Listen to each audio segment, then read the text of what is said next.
Mr. Borofsky, I'm specifically interested in the change in purpose that has occurred under the new administration with the use of TARP funds, and how that might change your role or add additional responsibilities, or how your responsibility as the Special Inspector General for TARP interfaces with our Federal Government's decision to bail out the automakers. Could you speak to that?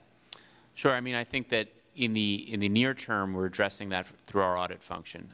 We've announced an audit of corporate governance, which of course oversees the fact that we do have a controlling interest in General Motors now, controlling equity interest, and minority interest in Chrysler Financial. My team is going to be heading out to Detroit next week, some of my audit team, to start that process. We're also going to be sending representatives of our investigative division as well to make the necessary contacts, make sure that the word is out, including word about our hotline. If anyone within these companies knows of any misrepresentations, there's a whole bunch of reporting that's required as a condition of the Federal funds. So we're going to keep a very close eye and dedicate the necessary resources to fulfill our oversight role. So you feel you're being given the latitude you need in terms of allowing your personnel into GM and Chrysler to oversee the use of those TARP funds? I'll let you know next week, but I don't anticipate that we're going to have a problem. Okay. The next question is your opinion.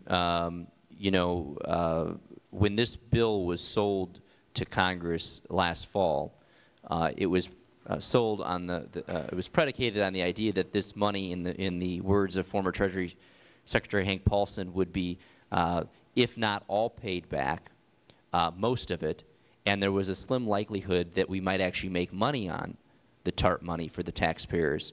Do you believe that the majority of this money will be paid back? I think if you look at the way the program has evolved, I think it's extremely unlikely that we're going to get $700 billion back. The mortgage modification program alone is $50 billion.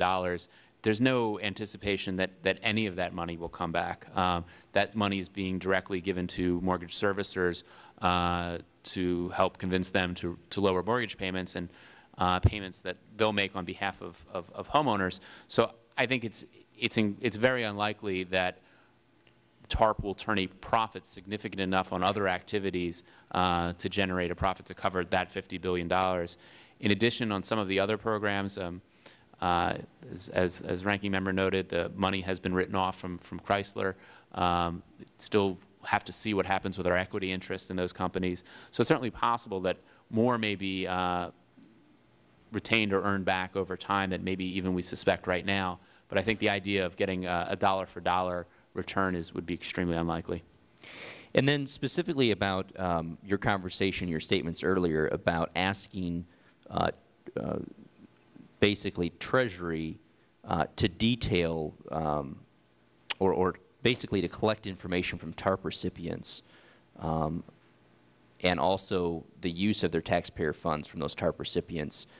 In your view, why is it? I mean, Treasury kind of gives this response that, well, that would be meaningless and really is not necessary. What's your view of that? Well, first of all, if it were meaningless, I don't understand why Treasury does this with respect to Bank of America, Citigroup, and AIG. Are they including, recently with AIG, are they including conditions in their contracts that they believe are meaningless? I certainly hope not. My view is that sure, money is fungible, and that is a true concept.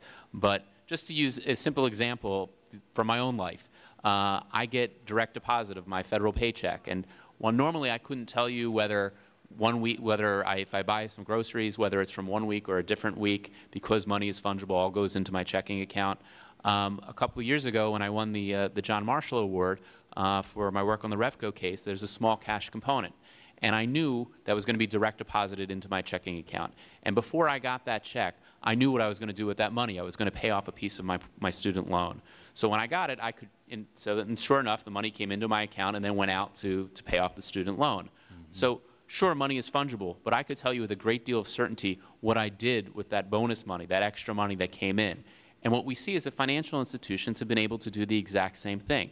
The TARP was an extraordinary amount of money and an extraordinary investment. And banks can tell what they did with that money. Banks, they're responsible companies. They're budgeting for the fact they're increasing the capital by these amounts. And this is all money that can be verified and tested. So much of Treasury's compliance system is based on similar types of self-reporting, where financial institutions report their compliance, and then Treasury comes back and hopefully one day will test through its compliance function. This is no different. If a bank says, I used the money to acquire another financial institution, which I wouldn't have been able to do otherwise because I wouldn't have had enough money, that's certainly a verifiable fact. If they go buy agency mortgage-backed securities and say this is what we did with the money, we can look at what their total volume of securities were before the TARP money and afterwards and test that money. So we do believe that this is an important part of transparency. It's important for the members of Congress, for the American people, and it's important for Treasury as well to know what's going on with the taxpayer funds. I agree. Thank you very much for your testimony, and I hope you'll continue to press on. Thank you, Mr. Chairman. Time has expired.